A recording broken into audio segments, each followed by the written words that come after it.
Welcome back to another episode of the Mixed Faith Marriage Mastermind with my friend and colleague Chris Rich.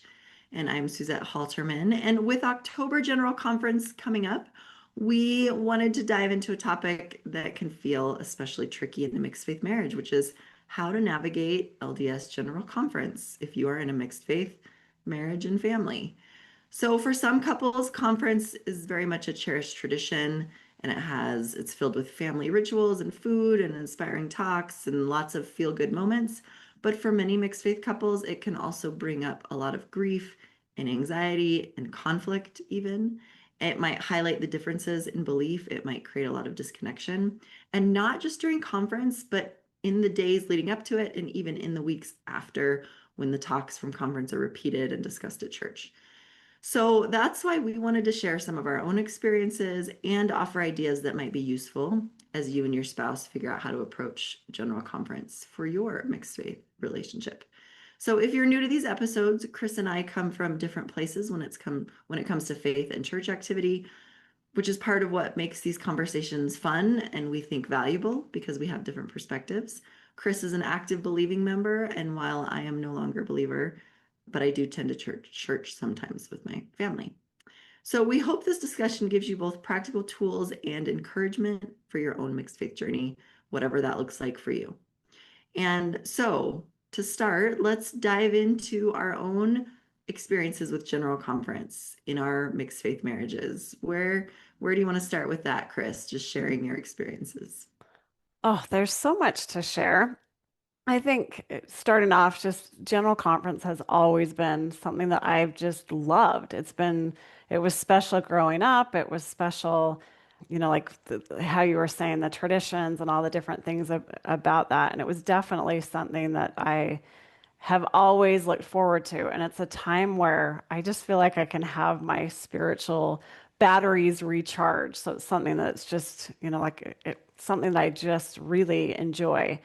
And I had this idea that my family would love it too, that they would be as excited about it as I was. And I pictured us all snuggled up on the couch with cozy blankets and yummy treats and just all the feels and growing together spiritually and connecting. And that is not what it looked like at all. And so with that, I've experienced a lot of grief and sadness and jealousy. Like if I get on social media that weekend, I know that I'm going to have some emotions to manage around that. And so for I've been doing that. My husband's been out of the church for over 20 years now, and in the beginning, I didn't handle it well, and I'm going to tell you a lot more about that as we talk about the other questions. But I think the big thing that as I have evolved during this period, I've figured out how to make it work for me, and I'm actually really proud of myself because just looking back in the beginning, it was seriously a train wreck. And just seeing how we've grown and how now I can get out of it what I want to. I'm so I feel like it's definitely evolved. So I'm pretty proud of myself that I've made some growth.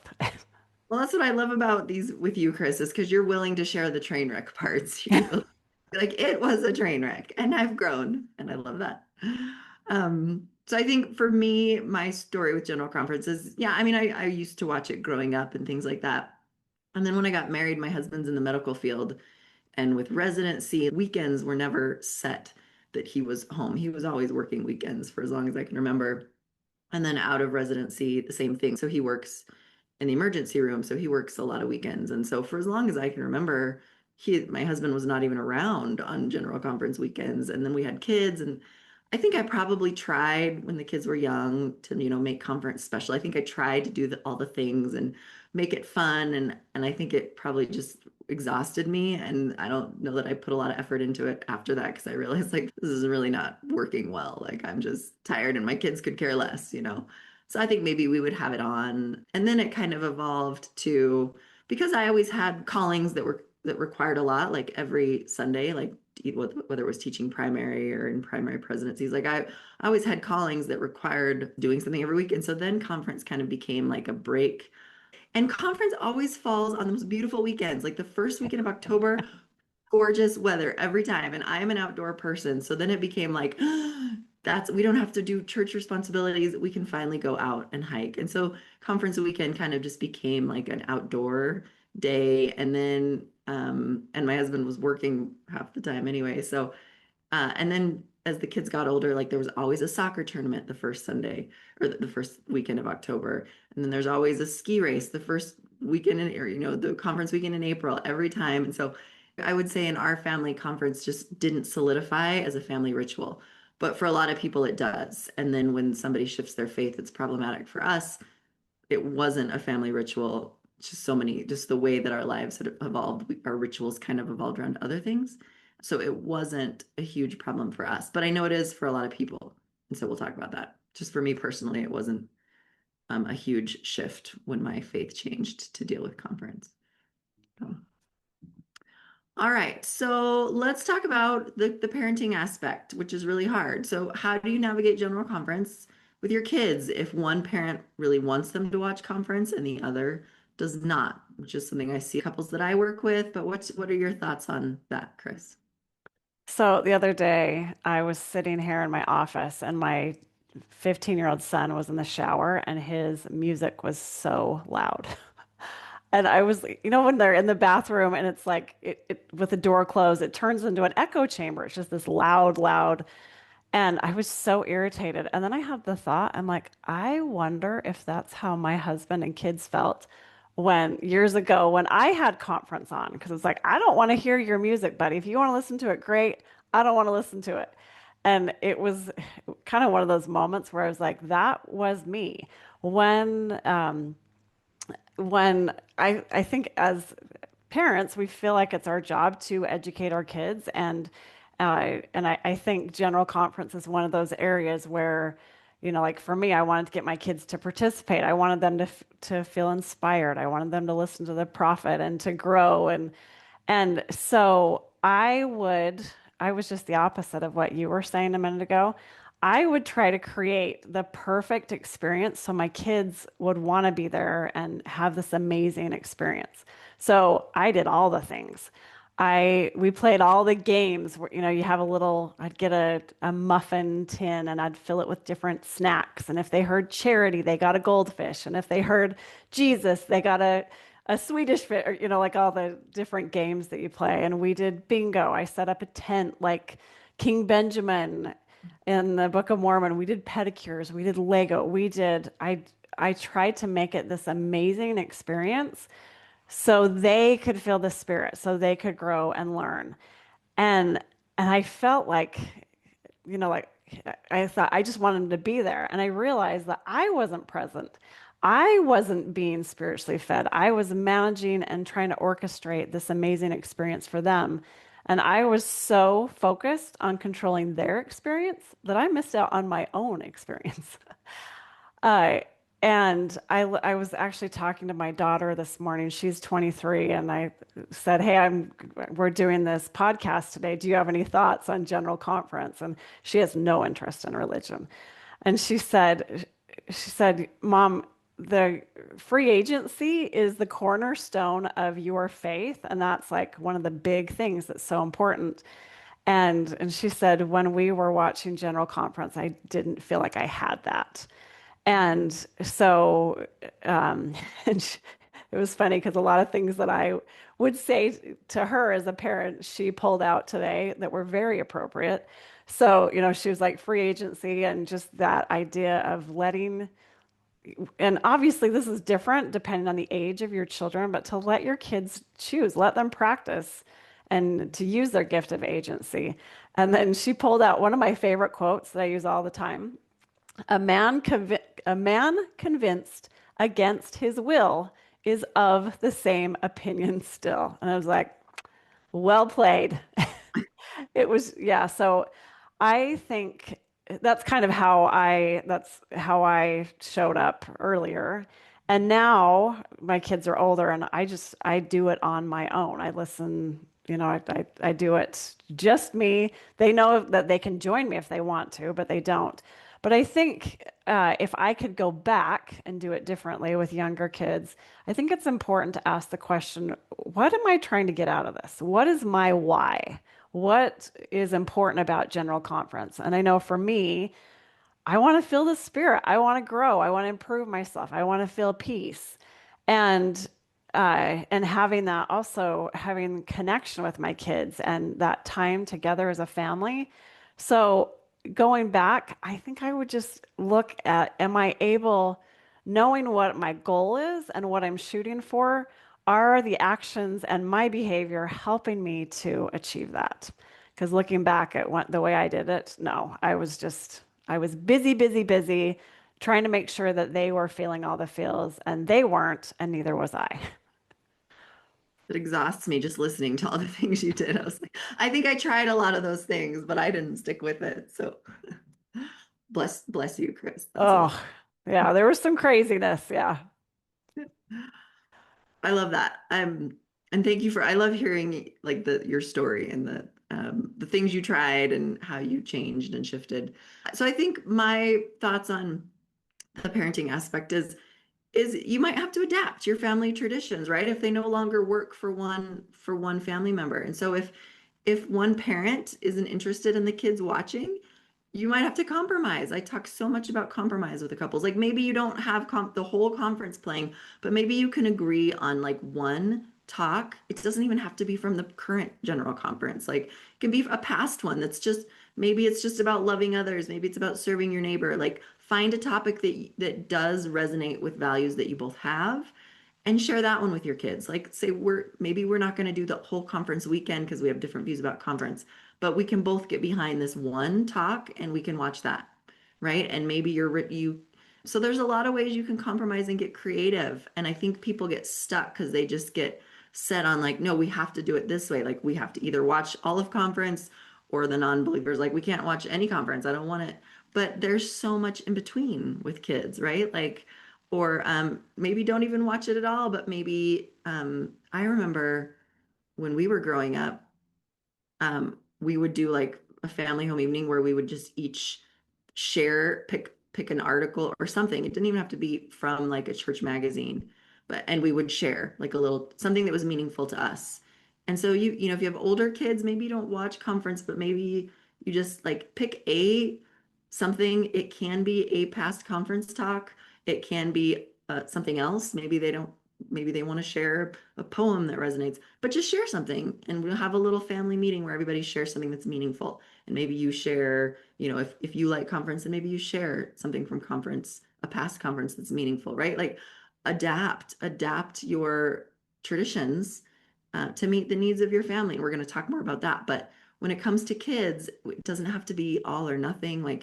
There's so many ways to have elements of what matters to both of you in a way that will work, right? Is it going to be perfect? Are you going to get everything you want?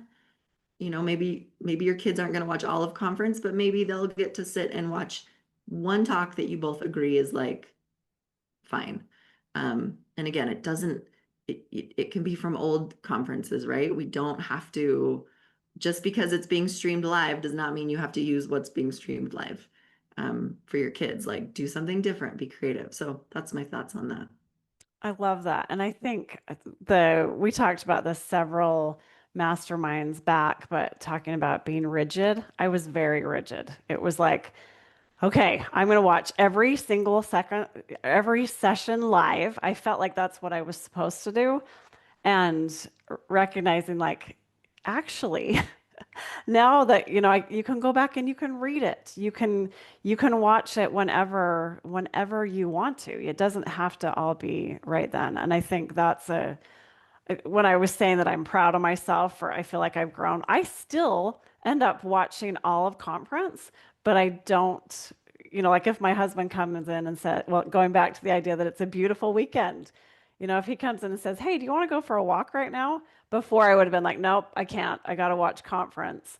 And now it's like, yeah, I'd love to go for a walk. And then I come back and I still watch it.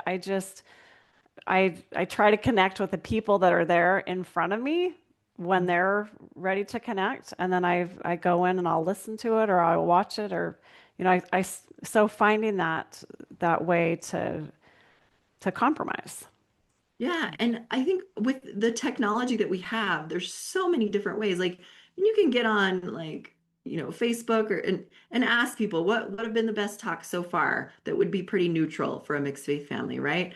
You can crowdsource, you can, yeah, there's people make YouTube videos with like the highlights, like you can listen to it later, watch it later. You like there's so many ways that technology have enhanced our ability to be creative so that it's not all or nothing for our kids, and you can find compromises. It's so much easier to find compromises with the help of all that Yeah. technology. If there was only one talk for someone who maybe really doesn't like the church, what's one talk that would be okay that we could watch as a family, or so many Mhm. ways to do it. So I love that. okay. What about um, so because so much of General Conference is about rituals and traditions, the cinnamon rolls, some families have that, and the family meals.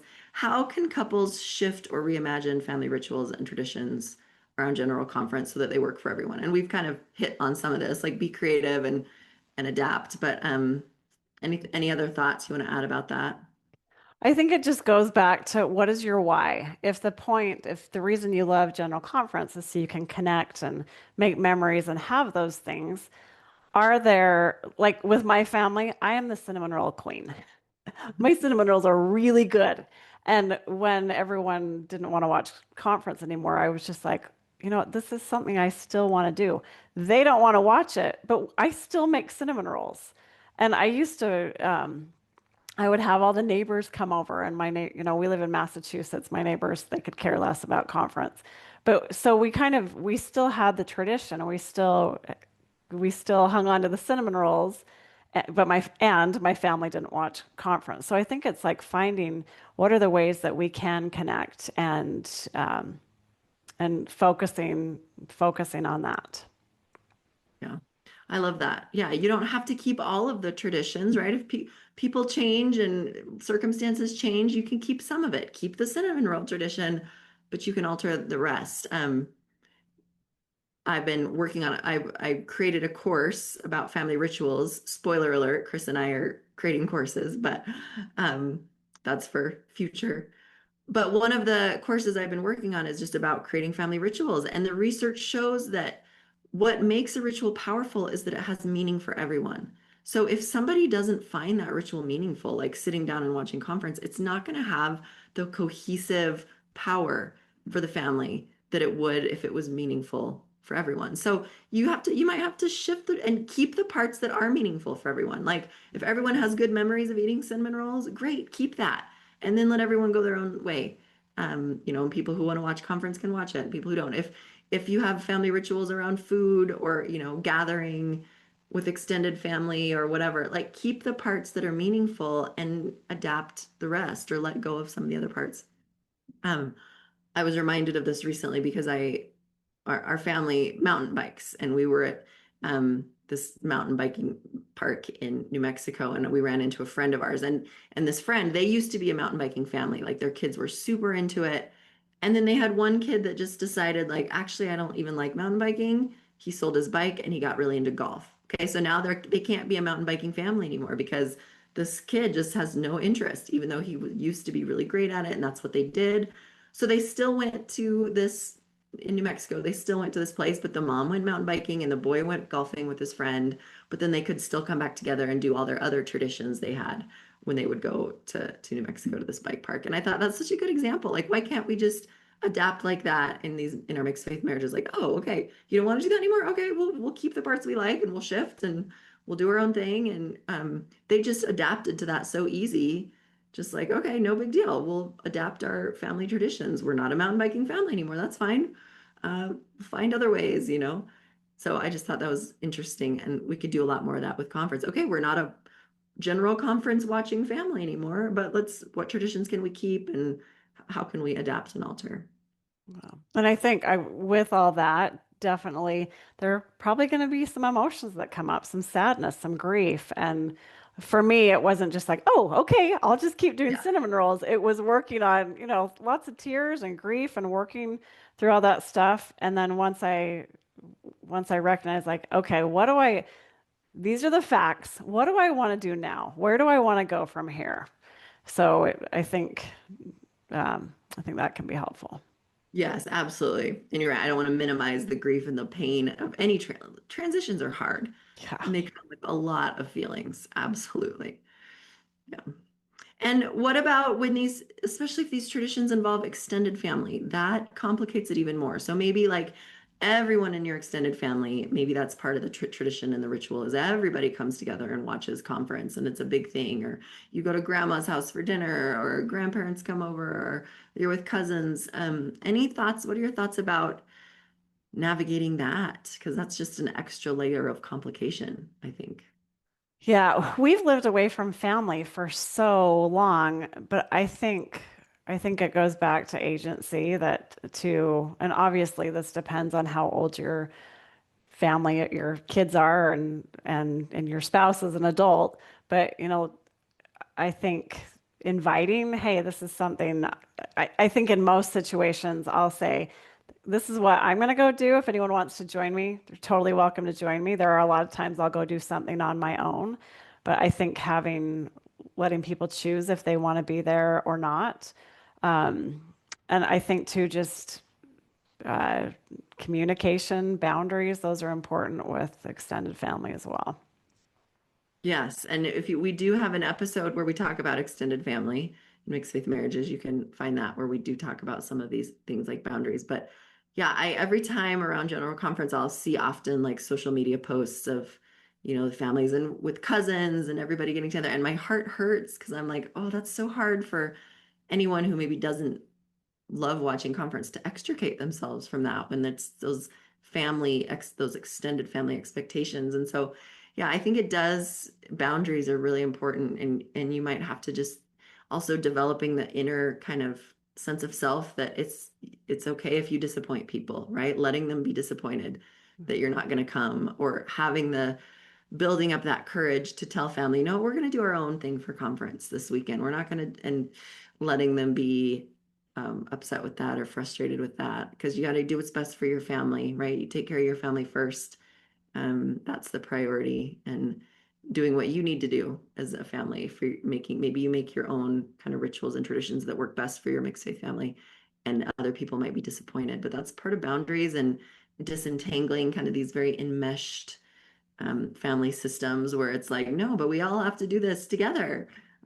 It's hard. Just a lot of compassion for the difficulty that comes with navigating that in extended family. Lots of compassion. Yeah.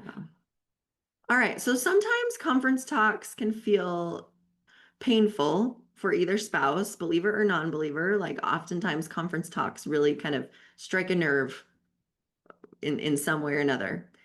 So how do you handle that, especially when these talks get repeated at church and they just get discussed on social media and there's the quotes from the talks on social media and then you hear them in Relief Society or they're all over, your social media feed, whatever. So how oftentimes the pain of conference lingers long after conference weekend for either the believer or the non-believer.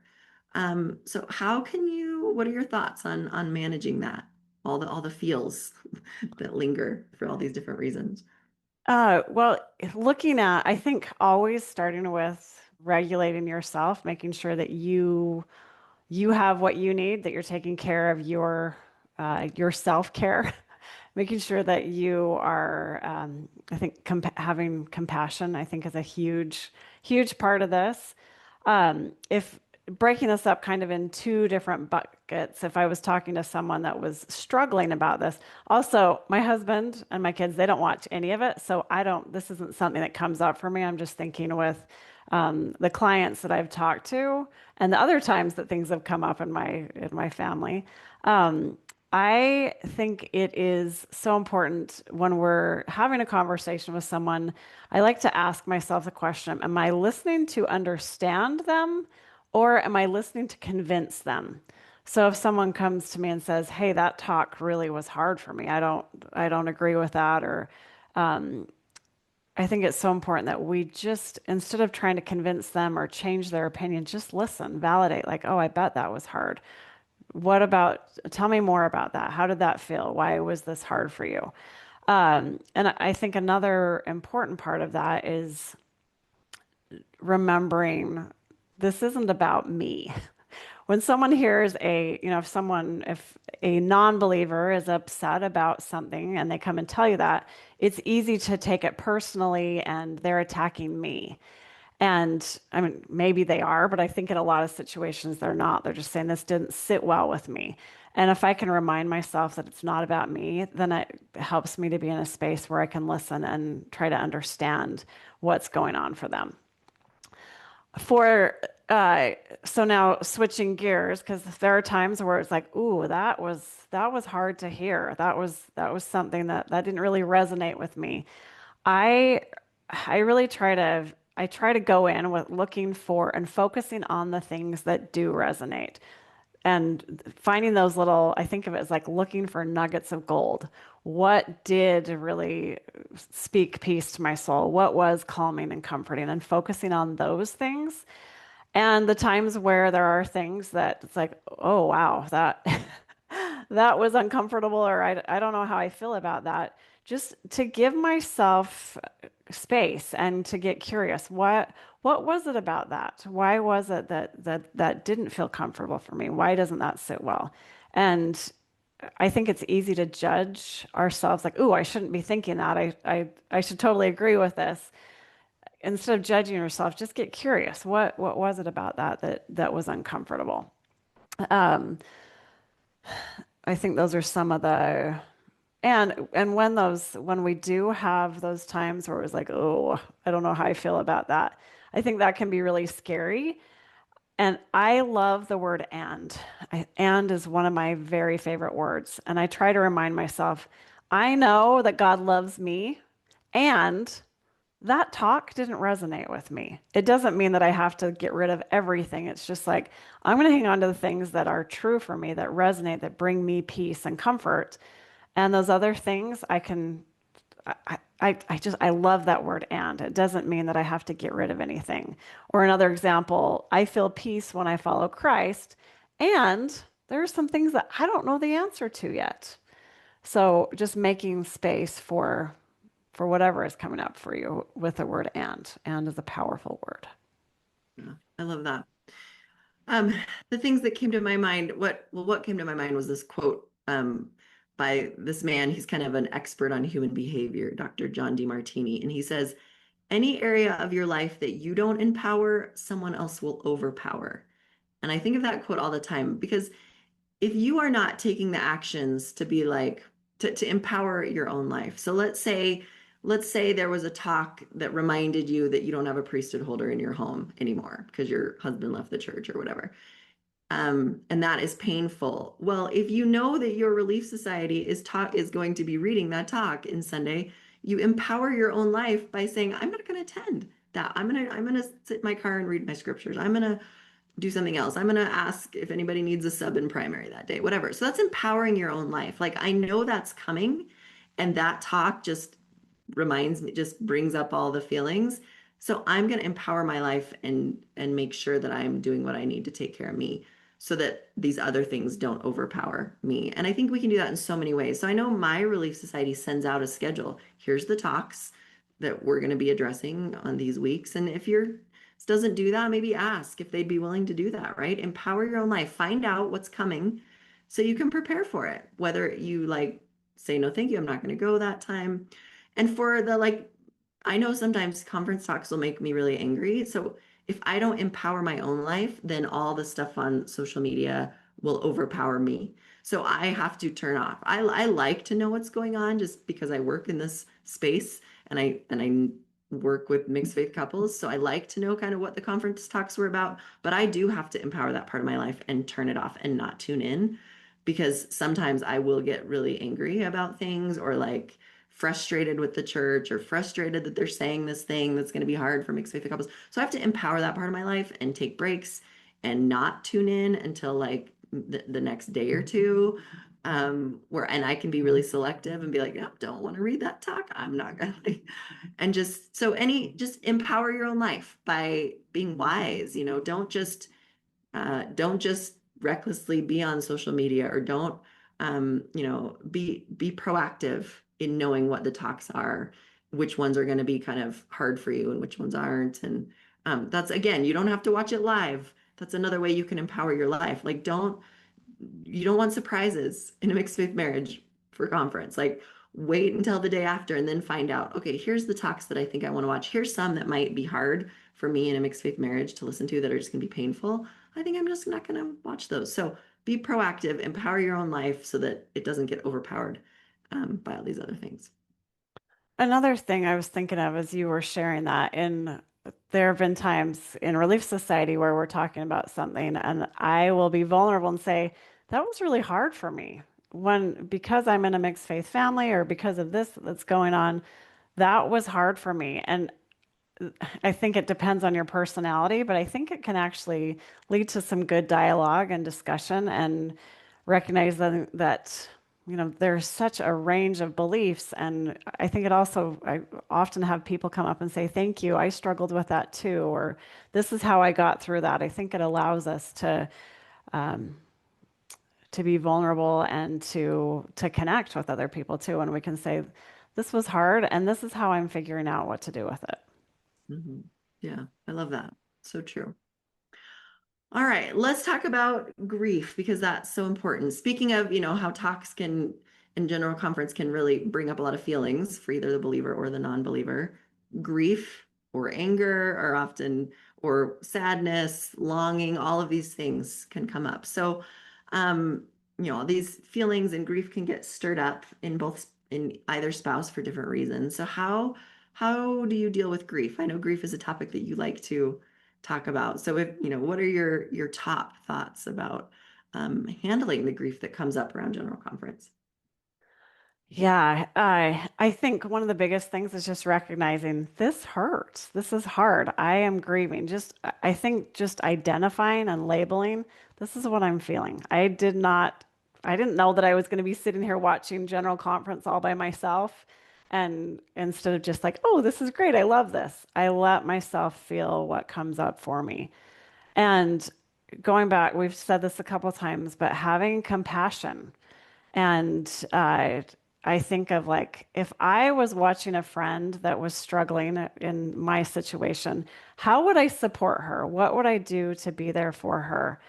Well, I would probably be very kind and gentle. Maybe I'd just say, hey, do you need someone to listen? Do you need someone to talk? And thinking of what I would do for someone else, and then go do that thing for me. I think, and asking, what do I need today? What can I do to create some more safety around this situation? I think, and some journaling. This is really hard. Validating, letting yourself, what are the emotions that you're feeling? Write them down, get them out. You don't have to pretend everything's fine. Sometimes I'll draw little pictures and doodle, but validate the emotions that you're feeling and normalize that. When you talk to other people, it's like, oh yeah, I felt that way too. And then give yourself permission to feel what's coming up for you. I think those are my big go-tos on that. Yeah, I love that, and I agree. Just naming it, that grief can come from the non-believer perspective, like that longing of, oh, I wish my spouse had no interest in watching General Conference and wanted to go hike with me instead, or wanted to go. I wish, that wasn't even a part of our lives. Like, there can be so much grief and longing from either way. Just that wishing it was different, and just naming it. Dr. Dan Siegel. Um, Talks about the importance of name it to frame it, like name the feeling, the importance of naming the feeling. Like, I'm longing that. Oh, that's just a normal part of the human experience. Longing, wishing things were different, grieving. They're just human experiences, and name it, feel it, so that it can kind of pass through. Because emotions are, I think you've talked about this before, or we've both talked about, they're like waves. They kind of come in with intensity, but the more you just accept it, feel it, name it, then they can kind of release back out like a wave going back out. Um, so just important to feel all the feelings, name them, and then just take good care of yourself. It is a conference is a difficult time, whether you're the believer or the non-believer. It stirs up a lot, whether it's grief, whether it's anger, whether it's frustration, loneliness, sadness. Just take really good care of yourself. Sleep, exercise, get outside, do things you enjoy, get support, take breaks from the things that, social media or whatever it is that might be kind of reminding you of all the, or intensifying or reinforcing those feelings that you're having. One thing I would add to that too is just it's easy to judge our emotions. I know, I'll be honest, I get jealous during general conference on social media. I see all these families together doing the things, and I'm like, yeah, we're not doing that. And and when I notice jealousy come up or anger or whatever, not to judge it, just to be like, yep, there it is, and it's okay. There's no I think it's really important that so to label that emotion, when we label that emotion, it sends the message to the nervous system. It's okay to be jealous. You don't have to stay there all day, but it's totally okay to be jealous. And then having my own back, like, I got you. And taking those things that you mentioned to those ways to relieve stress, the sleep, movement, all that stuff. It's so important. Yeah. Good thoughts. Okay, is there anything else you feel that you want to share about navigating general conference in a mixed faith marriage? Anything else or what's been helpful to you personally? Just any other thoughts?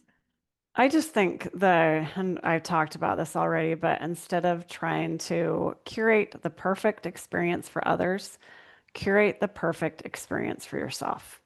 If you're there to grow and to wanting to feel peace and feel the spirit, you do what you need to make that happen, and don't worry about let other people figure that out. Or if they don't want to do it, let them figure that out on their own. But focus on who do you want to be? How do you want to show up? What is your why to General Conference? Mhm. I love that. Yeah, my thoughts are similar in that just preparing for it, like conference is a big deal. There's a lot of expectations around it. Sometimes announcements are made that affect people. There's just, talks that do linger for years in the future. It is a big deal. And so just recognizing that, naming it, and preparing yourself mentally and emotionally for that. Like every 6 months, you just got to do a little mental preparation so that you can be okay with this thing that's happening and all the feelings that come up and what's your why and how are you going to take care of yourself? How are you going to be proactive and empower your own life so that it doesn't get overpowered by this thing called general conference and all that it brings up. So that's kind of my final thoughts. All right, Chris, fun as always to chat with you. Excited we'll talk again next time about something else. But we Sounds hope it's good. Thanks, everyone.